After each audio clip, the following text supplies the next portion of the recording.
Hello student, आज हम discuss कर रहे हैं चैप्टर नंबर 5 के एक सैम्पल प्रॉब्लम के ऊपर डिस्कस कर रहे हैं।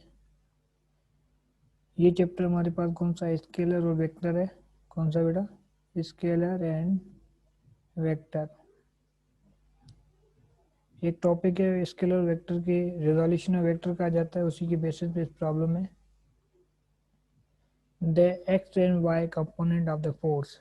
अब यहाँ पर बोला गया है कि एक्स और Y component of the force हमारे पास क्या है, 3 न्यूटन एंड 4 न्यूटन। तो अगर इसकी हम डेटा बनाएं तो हमारे पास क्या बनेगी, ये दो कंपोनेंट दिए गए, एक तो हमारे पास अलॉन्ग एक्स एक्सिस जो हमारे पास कितना 3 न्यूटन है, और जो अलॉन्ग वाई एक्सिस है वो कितना है, that is equal to 4 Newton.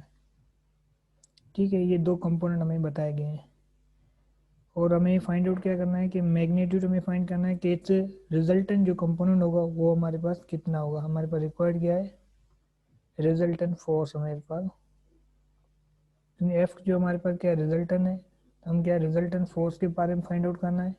और उसका क्या करना है कि दूसरा हमारे पास क्या है कि direction of the force, angle find करनी, कितनी एंगल पे ये फोर्स लग रही होगी, मीन डायरेक्शन ऑफ फोर्स। ये दो चीज़ें हमें यहाँ पर फाइंड आउट करनी है। ठीक है, तो उसके लिए हम यूज़ करते हैं सॉल्यूशन मेथड। अब यहाँ पर हमारे पास बेसिकली अगर ग्राफिकल रिप्रेजेंटेशन देखें तो हमारे पास क्या होगी, ग्राफिकल रिप्रेजेंटेशन हमारे पास ये हॉरिजॉन्टल एक्सिस हमारे पास क्या होता है, एक्स एक्सिस होता है, और ये जो वर्टिकल एक्सिस होता है इसको हम क्या कहते हैं, वाई एक्सिस कहते हैं। और जहाँ भी ये दोनों लाइन कट करी ये हमारे पास क्या ओरिजिन है। ठीक है, अब हमारे पास बोला गया है कि वेक्टर फॉर सपोज दैट, वो वेक्टर हमारे पास क्या है, ये कहाँ से, इधर से ऐसे है। ठीक है, ये फोर्स हमारे पास एफ है। अब इसके ये फोर्स हमें दी हुई नहीं है, ये हमें रिजल्ट हमें फाइंड आउट करना है कि कितनी एंगल पे होगी, वो भी एंगल भी हमें फाइंड आउट करनी है। हमें सिर्फ क्या बताया गया है कि एफ एक्स और एफ वाई की वैल्यू बताई गई, एफ वाई और एफ एक्स की वैल्यू में बताई गई है। ठीक है, तो इसके लिए हमारे पास सिंपल क्या है, रूल है pythagoras थ्योरम से हम यूज करते हैं रिजल्टेंट फोर्स फाइंड आउट करने के लिए। उसके लिए हमारा formula F is equal to under F X square plus F Y square. ये हमारे पास रिजल्टेंट फोर्स के लिए फॉर्मूला है। ठीक है, तो हमारे पास क्या है कि F is equal to F X की वैल्यू हमारे पास क्या है 3 न्यूटन है, 3 को हम क्या करेंगे स्क्वायर करेंगे, प्लस एफ वाई की जो वैल्यू हमारे पास क्या है 4 न्यूटन है, तो हमने इसको स्क्वायर कर दिया। 3 का स्क्वायर हमारे पास क्या आएगा 9 आएगा, और 4 का स्क्वायर हमारे पास क्या आएगा 16। अगर हम 16 प्लस 9 कर दें तो हमारे पास ये कितने बन जाएंगे, विच इज इक्वल टू 25।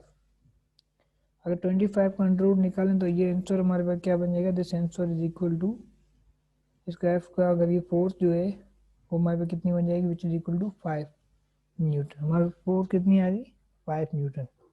ये हमें क्या मिला है, सिर्फ मैग्नीट्यूड मिला हुआ है। क्या मिला हुआ बेटा, मैग्नीट्यूड या रिजल्टेंट हम कह ले। अब ये जो फोर्स लग रही है कितनी एंगल पे लग रही है वो हमें फाइंड आउट करनी, मीन्स हमें क्या मिल गई, जो वेक्टर हो कितना 5 न्यूटन का होगा फोर्स। अब हमें क्या करना है, एंगल फाइंड करनी है। एंगल के लिए क्या करेंगे, हम टेन थीटा यूज करेंगे। क्या करेंगे, टेन थीटा। टेन थीटा हमें पता है कि टेन थीटा हमारे पास एंगल के लिए हम यूज करते हैं, tan theta is equal to F Y upon perpendicular upon क्या होता है, बेस एफ एक्स। अब यहाँ पर जो परपेंडिकुलर हमारे पास एफ वाई है, एफ वाई की वैल्यू क्या है 4 है, और हमारे पास क्या है कि एफ एक्स की जो वैल्यू हमारे पास कितनी, विच इज इक्वल टू 3। और हमें यहाँ फाइंड क्या करेंगे थीटा, तो थीटा के लिए हम क्या करेंगे, tan inverse of 4/3, tan inverse of 4/3। अगर टेन इनवर्स ऑफ 4/3 हम सॉल्व करेंगे तो हमारे पास ये बेसिकली इसको डिवाइड कर दें टेन इनवर्स, और यहाँ पर क्या है वैल्यू 1 पॉइंट, ये वैल्यू है 1.333। अगर इसको आप कैलकुलेट से कैलकुलेट करेंगे कितनी आएगी 1.33। अगेन आप कैलकुलेटर यूज करके टेन इनवर्स निकालेंगे तो हमारे पास जो एंगल होगी कितनी होगी 53 डिग्री। क्या आई बेटा 53 डिग्री।